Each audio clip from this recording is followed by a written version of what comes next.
This is Santa's sleigh, and in last week's video I asked you guys for ideas on what other set that's currently on store shelves that I could combine with this sleigh to make it sort of a spaceship or a Star Wars-y kind of vehicle. And we had a few really good ideas, my favorite being this one, mostly because of the name I came up with for it. And rest assured, I tried to make these ideas work, but ultimately it just didn't pan out how I wanted it to, and I wasn't making the progress that I wanted. I did at one point try and make a true Sleigh 1, but ultimately the pieces from Boba Fett's starship didn't prove that useful in modifying Santa's sleigh. A lot of them looked really out of place, and I just couldn't really blend Star Wars with Santa's sleigh in an alternate build form. If I was unrestricted on pieces and I could use a variety of sets, any sets I wanted, whether they're on store shelves or not, I feel like I could make it work, but I tried to restrict myself to make it as easy for you guys to replicate in the future, but unfortunately the combination alternate build just didn't work out. But that doesn't mean we failed, so I decided to go back to square one of what making alternate builds is, and I decided to use Santa's sleigh only. And after a few failed attempts at meshing a few universes, today I'm finally happy to show you guys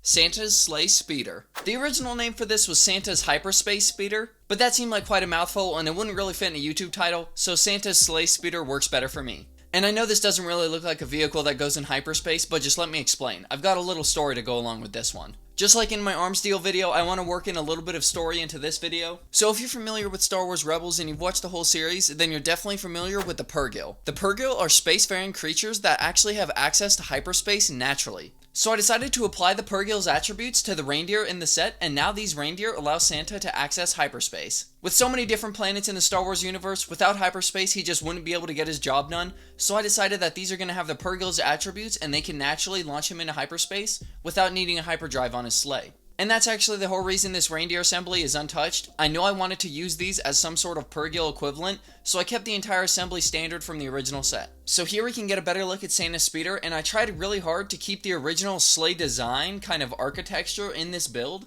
I didn't want this new sleigh to look too otherworldly. I still wanted it to look like it was assembled by Santa Claus in that normal Christmas style we all know. So we have these nice smooth curves up at the front of the sleigh here, and then these inward curves near where Santa sits. But before we get too deep into other parts of the speeder, let's go ahead and start up front. So as we said, we have these large rounded bits here, and then that large sticker rounded bit from the original set right in the center with the Santa Claus symbol. Maybe not a symbol, but some Santa Claus marking. And then just above those markings, we have the notches that allow you to dock with your reindeer, or if you wanted to, when he's not using the reindeer, they could double as some small blasters on the front. And the front end is complemented by plenty of gold going around it, especially with these very stylish decorative bits from the original set. I've got those on both sides. And then since we won't get another look at it, I kept the original gold detailing on this landing gear or landing skids from the original set. All I did down here was connect the landing skids with a smooth 1x4. But here I made use of more of those smooth stickered pieces, and then these indented walls here. These smooth pieces sit ever so slightly above the walls, so they don't sit exactly even, but I like to imagine it's a nice extra bit of detail and depth that the side of the sleigh didn't have originally. I would have loved some extra pieces to help fill out this area with a little bit of extra greebling since it's a little bit empty. But it works for me, and I think putting the indentations worked the best on this side. I didn't like how they looked on the inside. And then moving towards the rear of the sleigh, we have more of these gold decorative pieces on both sides. And then with some very stylish wooden railings on both sides to keep all the presents enclosed. And then this little rear door slash flap.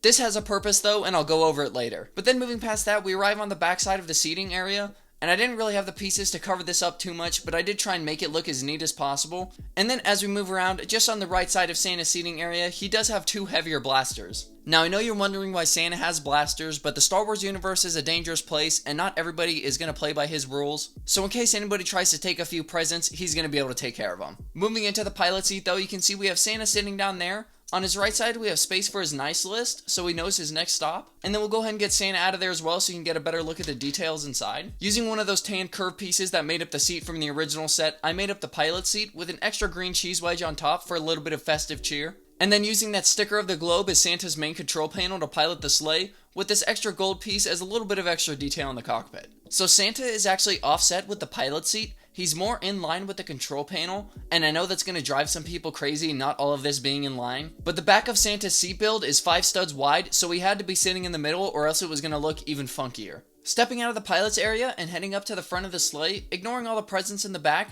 it's actually a very simple seating area. So originally I went full Star Wars home transport kind of thing. I added a bed in here, some storage shelves for all his personal belongings, But then I decided Santa doesn't really use his ship as a home like many people in the Star Wars universe do. He's got the North Pole for that, so I decided to change up this front area to some extra seating in case he wants to bring along Mrs. Claus. Towards the rear of the sleigh though is where all the action is, with all of the presents that Santa's going to be delivering. All the presents are just scattered loosely about, but I did have them enclose in the loose presents like the skis and the guitar. But now let's head around back, and that flap we saw earlier is actually a play feature that has to do with the presents. So when Santa arrives at a destination, when he's delivering all his presents around the universe, he'll hop through this little gap here and grab the present for the person.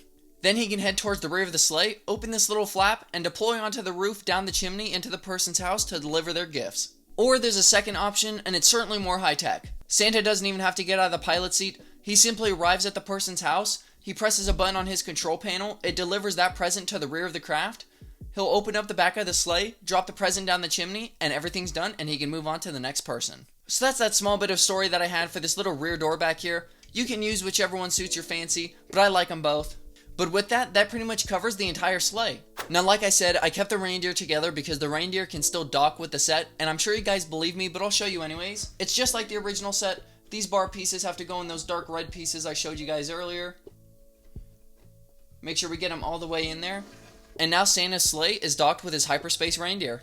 And with that, I hope you guys enjoyed this video and this small alternate build. I appreciate you guys taking time out of your day during the holidays to watch this video. I hope you guys have a Merry Christmas and Happy Holidays. Before we fully finish out this video though, I do just want to give a quick thank you to you all who have been watching over this entire year and since my channel has started. 2022 has been a monumental year for this channel. I have gotten to a sub count that I never thought I would achieve. And it's all thanks to you guys. I can't thank you enough the amount of support I've received on these builds and all my videos. It makes me feel especially good that when somebody's bored and they want to build some new Legos and they search up Lego alternate build that they click on one of my videos.